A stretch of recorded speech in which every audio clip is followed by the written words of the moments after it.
at least 1100, so 500 kilos.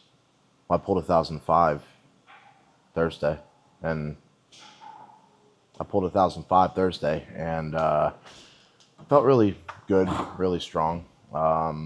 No hitching, consistent speed the whole way through. Felt good to me. So I'm pretty confident. Minimum of, I would say, definitely a minimum of 1100 pounds. I know some of the guys are gonna have really good numbers, like Mitch Hooper. There's some serious deadlift specialists in there. So I know that they're going to be at least hitting 1100. So it's not an event I feel I can win, but at the same time, I feel like I can really push the guys who are going to be the front runners for that. I'm going to have to make them work in order to get their points, which I'm happy with. And then, yeah, I can just kind of take over and get some more, make up some more points on them in the other events. Oh, consistently advancing through all of the events. I would say outside of like yoke or Viking press or like circus dumbbell, I don't really have an event where it's like I'm going to win that event and nobody's going to even come close to me. I don't have one of those. But the reason why I've had the success that I have had in strongman is I'm just consistent across the board. I want to be good at everything. And the best game plan that you can have for going into a competition like World's Strongest Man with the intent to win is getting at least top 3, top 4 in every event. Those will be very, very good, solid points, and it'll be really hard to keep you out of the podium if you're doing that throughout the entire competition. Consistency is key in the sport, and sometimes it takes a little bit of game planning. You have to think some stuff out. I think that having a game plan is very important because for a couple of reasons. First of all, it gives you something to train towards and help you build off of leading into a competition. It also helps build with your confidence because if you have a game plan going into it, you know that all you need to do is go out and execute that game plan and you don't have any other variables in your head to think about. I don't deviate from the game plan much unless it's kind of like in the moment kind of thing. For example, I can I get a lift for the behind the neck press, and there's two other guys that I'm fighting for first with. In that moment is when I'll make the decision: am I going to take third place and conserve energy for the next event, or am I going to go all out because I still feel really good? I still have a little bit left in the gas tank, and I know that I can beat these guys with my next lift. Then I'll go for the next lift. But there's few moments in the entirety of the competition like that. So for the most part, I'll be sticking to my game plan.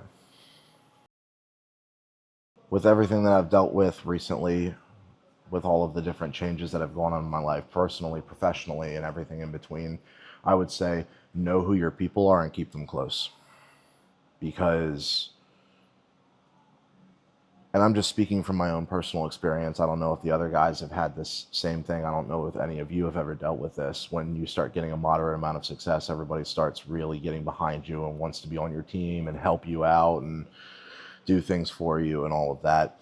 But when you have moments where maybe it's not going so well for you, those people tend to fall off the wagon and they get harder to contact and they stop coming around as much and all of that.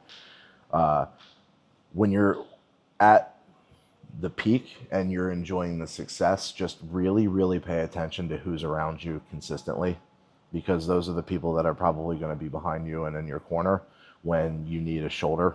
You just need to lean on someone for a while. You're not doing as well in your competitions, and just pay attention to who's around you and who answers your phone calls when you need it.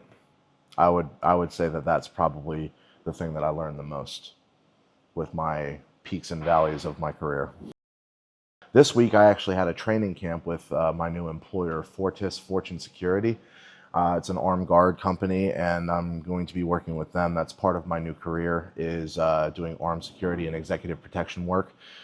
I spent so much money on guns and ammo, I might as well try to make some of that money back with the guns and ammo. And I get a satisfaction from what I do. I enjoy keeping people safe and making sure that my job is done with the utmost professionalism. So I'm just I enjoy what I do, and I have a really great opportunity to work with these guys, all ex-military, ex-police force, loads and loads of experience. I'm learning a lot with tactics as far as weapons handling, manipulation, CQB stuff, uh, and everything in between. And I'm learning a lot. I'm having a lot of fun. Not too long ago, this past week, I actually went to a shooting range with the entire uh, group of guys, all great guys. We all got in our full kit. We brought our weapons, and we did some qualification shooting and some weapons training with different formation patterns and stuff. I had a lot of fun doing that. They're all really good guys. I look forward to working with them,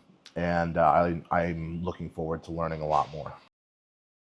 I'm excited because weapons training and handling and then tactics training is something that I've always been very interested in. I've been working in the weapons and guns industry for a decent amount of time now, and I know how to handle myself when it comes to drawing, weapon transitions, reloading. I've learned a lot in a very short period of time about weapons and about the entire industry as far as like any kind of armed security work. I've learned a lot in a very short amount of time. But again, I'm working with all ex-military guys. Some of these guys were either drill instructors, some of them were tactics training in military, so they have a lot of experience both doing and teaching all of these different things that I'm doing, and it's very exciting. This is I like learning to do new things, especially when it's something that I really enjoy. And with jujitsu, obviously, I'm still a white belt, working on my first stripe. No idea when that'll happen, but I'm trying to be as consistent as I can. I really am. And also with the weapons training, now that it is my job, I want to be as proficient and effective as possible with every single movement that I have, especially knowing that I'm using firearms. So it's not exactly the number one safest thing to be working with. So just making sure that everything is calm, cool, and collected when I'm doing it. Every movement has a purpose, and I am on target and efficient at every single shot. My two biggest things with somebody who is trying to do something new, whether it be strongman, whether it be a new career, whether it be like jujitsu, literally anything. My two biggest forms of advice would probably be open to learning from everybody. Just acquire as much knowledge as you can from people who are more experienced than you, and also have fun with it. Because if you're not having fun, then what's the point? To be honest, I'm familiar with that feeling because when I was a amateur wrestler, nobody on my team or in my school was even remotely close to as big, strong, or as experienced as I was. So to compensate for that, my wrestling coach would go to the local university and get their collegiate heavyweight, and he would come over and he would just beat the shit out of me for 2 hours straight. So it's not a feeling that I'm new to.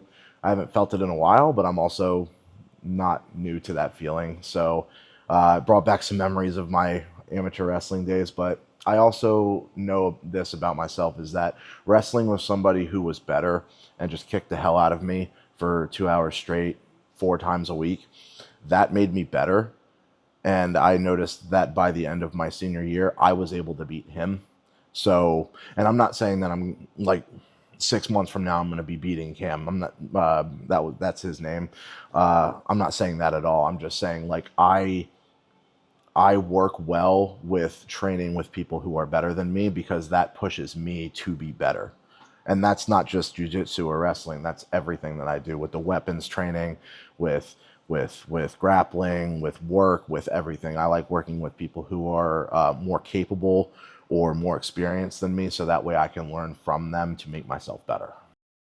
I would argue that the diet is pretty much still pretty consistent. Nathan Payton, my nutritionist, he keeps me on a very steady and functional regimen, keeps my body fed. I'm sitting at about 365 right now.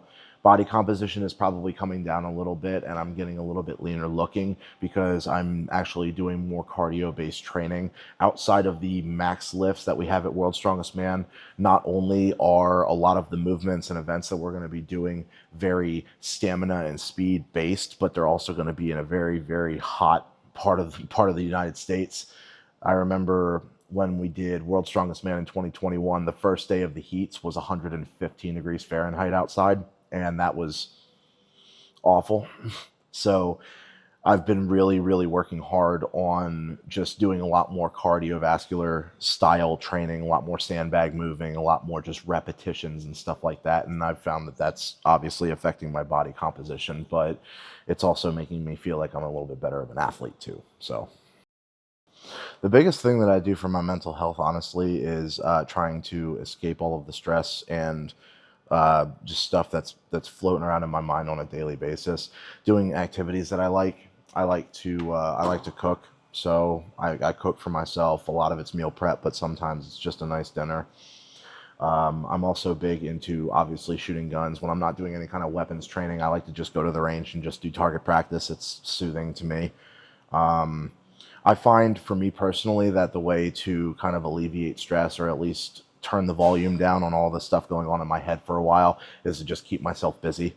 I have a keyboard at my house, so I've been practicing my piano, just trying to get back on that horse a little bit. I was doing that very consistently for a while, and then I kind of fell off, but I'm jumping back onto that, so we'll see where that goes. Hopefully I can start playing songs again soon. And yeah, just overall, just keeping myself busy and with stuff that entertains me or stuff that I enjoy. Sold out. Oh, yeah, I definitely wanted to touch on that. I wanted to give a big thank you to everybody who purchased one of my T-Rex t-shirts. Huge, huge thank you. I really do appreciate each and every one of you. We actually sold out the first order of t-shirts that we put in. You guys are amazing. They sold out very fast too, and it was like within a week and a half, 2 weeks at the most.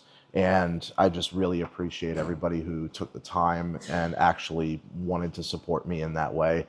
It means the absolute world to me. Right now, we're currently out of stock, but this video is being filmed on Saturday. So on this upcoming Monday, we'll be putting in an order for more t-shirts. So they should be done within a week or two. And then we'll be opening the link back up to order more shirts. Oh God, they'll get a pic. You know what? If you show up to World's Strongest Man wearing one of my T-Rex shirts, I will give you one of my competition shirts that I wore on television. Well, I'll give you it right off my back. There's only one. So if you get one, you're special. So it's the first person to Yeah. come get that. First person to come get a picture with me wearing my shirt, you get my competition T-shirt. After the competition. After the competition, yeah. Okay, cool. All right, guys, so if you liked this video, make sure to like, comment, subscribe if you haven't already. Make sure to join the T-Rex Kingdom. Again, I'll be putting a new order in for T-Rex Singleton T-shirts in 2 days, so that link should be up very, very soon. So if you wanted to support me, make sure to get yourself 1 or 2 T-Rex shirts. Other than that, I hope you guys keep pushing hard. Go after what you want and what makes you happy, and I will see you guys in the next video.